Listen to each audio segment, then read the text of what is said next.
No siempre entendemos bien lo que nos cuentan los abuelos. A veces creemos que exageran, que adornan las cosas con mitos para mantenernos lejos de lo que no quieren que descubramos. Así crecí yo, escuchando a mi abuelo hablar de la milpa del fondo como si fuera un lugar prohibido. Decía que ahí no crecía nada bueno, que la tierra estaba torcida. Nunca supe exactamente qué quería decir con eso hasta que me tocó volver al rancho después de casi 20 años. Mi familia tenía un terreno en la Sierra de Puebla, cerca de un pueblo llamado San Isidro Tlaxcalpan.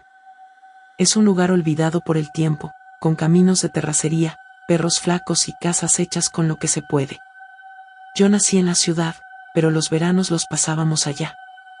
Mi madre nos llevaba a mis hermanos y a mí, y nos dejaba al cuidado de mis abuelos mientras ella trabajaba en la capital.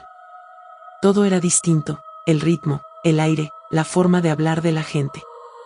Durante años no supe más del rancho. Mi abuelo murió cuando yo tenía 17, y al poco tiempo también mi abuela.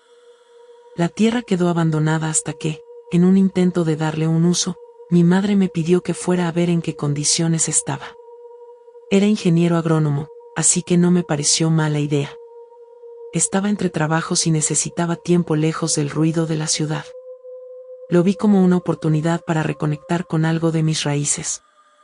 No sabía en ese momento que lo que iba a encontrar allá no tenía nada que ver con cultivos ni con nostalgia. Llegué al pueblo un miércoles por la noche. Era mediados de marzo, pero el frío todavía se colaba entre las rendijas de las casas. Me quedé en la misma construcción de adobe donde crecí. Sorprendentemente seguía en pie.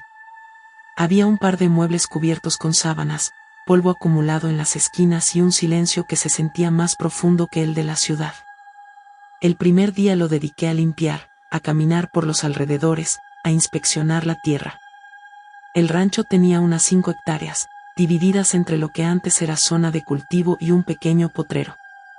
Pero lo que siempre llamaba la atención era una franja estrecha, irregular, al fondo del terreno. Esa era la famosa milpa torcida. Desde chico notaba que esa parte era distinta. Nunca se sembraba nada ahí. Mi abuelo decía que no valía la pena. Que la tierra estaba maldita por dentro. Esa era la expresión que usaba. De niño me asustaba, pero con el tiempo creí que se refería a que el terreno era estéril. Lo curioso es que no parecía así. La tierra se veía negra, fértil, húmeda. Pero incluso ahora, 2 décadas después, seguía completamente vacía. Decidí no tocarla aún. Me enfoqué en limpiar una de las zonas de cultivo para ver si podía empezar algo básico. Pero desde esa primera noche empecé a notar cosas raras. Nada escandaloso. Solo detalles. La sensación de que alguien me observaba mientras me lavaba la cara. El ruido de hojas secas pisadas cuando no había viento. Una especie de murmullo bajito en la madrugada que no lograba ubicar. El viernes me atreví a entrar a la franja olvidada. La vegetación crecía de forma desordenada. Había ramas secas por todos lados y el suelo estaba lleno de huesos de animales, como si fuera zona de caza, aunque no había rastro de depredadores grandes por la zona. Lo que más me llamó la atención fueron unos montículos de tierra cubiertos con piedras y cruces improvisadas. Pequeñas, hechas con palos amarrados con mecate. Conté al menos 6. Esa noche me costó dormir. En la madrugada me despertó el llanto de una mujer. No fue un grito ni un lamento, fue un llanto contenido, como si alguien estuviera escondido cerca de la casa. Me levanté y salí con la linterna. Revisé alrededor, pero no vi nada. Sin embargo, cuando volví a entrar, encontré huellas de pies descalzos marcadas en el piso húmedo, justo frente a la puerta de entrada. Pensé en regresar a la ciudad. Me dije que era autosugestión, que el silencio del campo me estaba afectando. Pero en el fondo ya había algo que me empujaba a seguir ahí. Una especie de necesidad de entender por qué mi abuelo hablaba de esa tierra con tanto miedo. El sábado me fui a la plaza del pueblo y hablé con uno de los pocos ancianos que todavía vivían. Don Chano, un hombre de mirada opaca y manos llenas de manchas, me reconoció de inmediato. Me preguntó si estaba durmiendo en el rancho, y cuando le dije que sí, guardó silencio largo. Me dijo que no era buena idea, que por algo se dejó perder ese terreno. que la familia Robledo la nuestra había hecho un trato hacía muchos años, y que no se podía romper sin consecuencias. No me explicó más. Me dijo que si quería saber la verdad, tenía que buscar a alguien que ya estaba más allá del bien y del mal, la señora Santiago. Vivía en una choza a las afueras del pueblo. Me advirtió que no la buscara de noche. Fui a ver a la señora Santiago la mañana del domingo. El camino a su casa no estaba marcado, pero cualquiera en el pueblo podía indicarte cómo llegar. La mayoría lo hacía con reticencia. Se notaba que no les gustaba hablar de ella. Su casa estaba en medio del monte, hecha de barro endurecido, con techo de palma y una cerca hecha con ramas secas entrelazadas. Al acercarme, noté que colgaban figuras de trapo y espinas, amuletos, calaveritas de animales pequeños, y lo que parecían ser veladoras consumidas. Todo olía a humo y hierbas quemadas. La señora estaba sentada afuera, como si supiera que iba a llegar. Tenía la piel curtida por el sol y los ojos diminutos, casi cerrados. Me miró sin sorpresa y me dijo, sin que yo hubiera abierto la boca, que era nieto de Abel Robledo. Su voz era rasposa, pero firme. Me preguntó si ya me había metido en la milpa. Asentí. No me pidió explicaciones. Me dijo que lo que mi abuelo cuidaba no era la tierra, sino lo que dormía debajo. Que no era cuestión de creencias ni supersticiones. Que en ese lugar, hacía muchos años, se había sembrado algo que no debía tocarse. Me habló de un grupo de hombres que, en los años 40, se metieron con cosas que no entendían. Hombres de campo, pobres, desesperados por sequías y malas cosechas. Alguien les dijo que había una forma de asegurar la fertilidad de la tierra. Que había rezos antiguos, anteriores a la iglesia, a los libros, a todo lo que se enseñaba desde el púlpito. Rezaron, hicieron ofrendas, enterraron cosas vivas. Y la tierra cambió. Daba maíz grande, calabazas pesadas, plantas que no necesitaban agua. Pero nada es gratis. A cambio, cada tanto, la tierra pedía algo. No animales, no cosechas, sino otra clase de tributo. Algo más humano. Si no se le daba, lo tomaba por su cuenta. Mi abuelo, según ella, fue uno de los últimos que entendieron eso. Por eso nunca sembró ahí, por eso cercó esa parte, por eso nunca dejó que nadie se acercara. Le pregunté si estaba diciendo que había muertos enterrados ahí. Dijo que no eran muertos. O no del todo. Que el problema no era el cuerpo, sino lo que despertaba debajo, algo que se alimentaba del miedo de la gente. Que cada vez que alguien nuevo llegaba, algo en la tierra se inquietaba. Por eso había empezado a oír cosas. Me recomendó que me fuera antes de la siguiente luna nueva. Que no hiciera preguntas en el pueblo. Que no removiera más tierra de la milpa. Salí de ahí con la cabeza revuelta. La historia sonaba absurda, pero algo en su voz tenía peso. Regresé al rancho y pasé la tarde revisando los montículos de la franja prohibida. A uno de ellos le quité las piedras y escarbé con cuidado. No encontré un cadáver. Lo que había era una figura hecha con ramas, trapos y partes de animales. Como un muñeco. Estaba envuelto con hilos rojos y tenía símbolos tallados con cuchillo. Cuando lo toqué, sentí un escalofrío extraño, como si algo en mi espalda se encogiera sin razón. Esa noche fue la primera en que soñé con él. No puedo explicar bien qué vi. Era un hombre sin cara, cubierto con un manto de sombra. No hablaba, pero se sentía que estaba enojado. Caminaba por la milpa y arrastraba algo. En el sueño, yo lo observaba desde la casa, paralizado. Al despertar, tenía la garganta seca y las sábanas empapadas de sudor. Afuera, el aire estaba inmóvil, como si todo hubiera dejado de respirar. A la mañana siguiente encontré más huellas alrededor de la casa. Pero esta vez no solo eran de pies descalzos. También había marcas largas, como si alguien hubiera arrastrado un costal pesado desde la milpa hasta la cerca. Tomé fotos, grabé algunos audios por si acaso. No sabía para qué, pero sentía que necesitaba registrar lo que pasaba. Empecé a investigar en los archivos del pueblo. Fui al pequeño templo, al archivo de la delegación, incluso a la escuela abandonada. Encontré referencias vagas, pero consistentes, incendios espontáneos en las cosechas, desapariciones no esclarecidas, reportes antiguos sobre luces que bajaban del monte. Nada concreto. Solo trozos de algo más grande. El miércoles por la noche, la tensión en el aire era insoportable. El ambiente olía distinto, como a grasa quemada.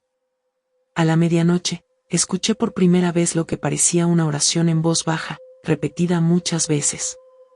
No venía de la casa. Venía de la milpa. Apagué las luces, tomé la linterna y salí. Había neblina. Densa. Parecía moverse en dirección contraria al viento.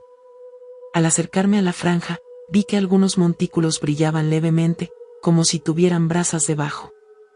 En medio de la neblina, alcancé a distinguir una silueta de espaldas, arrodillada frente a uno de los montículos.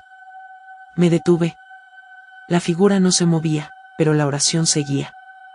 Cuando di un paso más, la silueta se deshizo, como si fuera humo. La oración también desapareció. Corrí de vuelta a la casa. Dormí mal. Soñé con mi abuelo. Estaba en la cocina, con el sombrero puesto, moliendo café. Me decía que ya lo había abierto todo, que ahora me tocaba cerrar. Me señalaba una caja de madera debajo del fregadero. Al despertar, revisé la cocina. Y sí, ahí estaba. Una caja cubierta con plástico y cinta vieja. Dentro había papeles, un frasco con lo que parecían uñas, y un cuaderno con letra temblorosa. Era de mi abuelo. No era un diario, sino más bien un registro. Fechas, nombres, lugares. Cosechas que fallaron, gente que enfermó, cosas que se movían solas. Pero lo más extraño era una página casi al final, donde solo había una frase escrita una y otra vez: no hay tierra sin dueño. No hay dueño sin deuda. Después de eso, dejé de dormir bien. Me tomó varios días procesar lo que decía el cuaderno. No eran solo anotaciones, era una especie de mapa mental de alguien que sabía que lo que vigilaba no se podía enterrar con él. Mi abuelo no solo temía la milpa, la vigilaba. Decía que había ciclos. Años donde todo parecía tranquilo, y años como este, donde algo se despertaba. Entre los papeles había una hoja suelta con un dibujo extraño, una figura en forma de espiral encerrada por 4 puntos, como si formara una cruz invertida. Abajo, una nota que decía: esto no se rompe, se refuerza. No entendí su significado hasta que, al revisar la milpa con más detenimiento, noté que los montículos formaban ese mismo patrón. Lo que parecía desordenado en realidad era una estructura. Cada punto señalaba una posición precisa. El centro estaba vacío. La siguiente madrugada escuché que golpeaban la puerta. Suave, constante, como si no tuvieran prisa. Cuando abrí, no había nadie. Pero las huellas estaban de nuevo. Esta vez iban hacia el interior de la casa. Como si algo hubiera entrado, no salido. Me encerré todo el día. No toqué la milpa. No comí. Solo leí el cuaderno. Mi abuelo había registrado nombres que no reconocía. Personas que, al parecer, fueron parte de ese trato original. Algunos marcados con cruces, otros con notas como falló o devuelto. El miércoles me obligué a salir. Necesitaba aire. Caminé hasta el pueblo y fui con don Chano otra vez. Le conté lo que había encontrado. Esta vez no pareció sorprendido. Solo me preguntó si yo había nacido en ese terreno. Le dije que no, que nací en la ciudad. Se quedó pensando. Me dijo que entonces todavía podía irme, que eso era importante. Que si uno nace sobre deuda, la carga sin saberlo. Pero si uno solo pisa la tierra, puede decidir si se queda o no. Volví al rancho antes del anochecer. La atmósfera se sentía distinta. El viento había cambiado de dirección. Olía a humo, pero no de leña, sino de algo más espeso, como caucho ardiendo. A las 3 de la mañana desperté de golpe. No por un ruido, sino por la falta de él. Todo estaba en silencio, ni grillos, ni perros, ni viento. Solo un murmullo lejano, como un canto. Me levanté, tomé el cuaderno y la linterna, y salí. La milpa estaba iluminada por una especie de luz azulada, tenue, que no venía de ningún lado. En el centro del patrón de montículos, había algo que no había estado ahí antes, una figura humana, parada, cubierta con una tela negra que le colgaba como piel vieja. No se movía, pero se sentía viva. Me acerqué sin saber por qué. A cada paso, el aire se volvía más espeso. Cuando estuve a unos 10 metros, vi que la figura no tenía rostro. Solo un hueco oscuro, y dentro de él, algo que parecía palpitar. Entonces entendí lo que mi abuelo quiso decir, no era algo que pudiera matarse ni ignorarse. Era algo que se contenía. Y yo lo había despertado. No hablé, no grité. Solo abrí el cuaderno y, temblando, traté de repetir lo que estaba escrito en una de las últimas páginas. Eran frases sin sentido, en un idioma que no reconocía. Pero al decirlas, la figura pareció contraerse, como si algo la empujara hacia el suelo. Las ramas de los montículos empezaron a crujir. Se formó una ráfaga de polvo que me tiró al suelo. Cuando abrí los ojos, ya no había figura. Ni luz. Solo la milpa, quieta, como siempre. Desde esa noche no volví a soñar. Pero tampoco volví a estar solo. Al menos no del todo. A veces, cuando estoy en la ciudad y me despierto de madrugada, siento el mismo silencio. El mismo olor. Como si algo, desde muy lejos, tratara de recordarme que aún hay algo pendiente. No regresé al rancho. Lo vendimos a los pocos meses. Un hombre de Monterrey lo compró sin preguntar mucho. Solo quería tierras. No sé si le pasó algo. No he querido saber. No dejo que la gente me hable del tema. Ni mi madre, ni mis hermanos. Lo que encontré allá no fue una historia para contar. Fue una advertencia. Porque a veces, lo que nuestros abuelos no nos explican, no es porque no quieran. Es porque no deben. Y ahora, ya lo sé, no hay tierra sin dueño. No hay dueño sin deuda.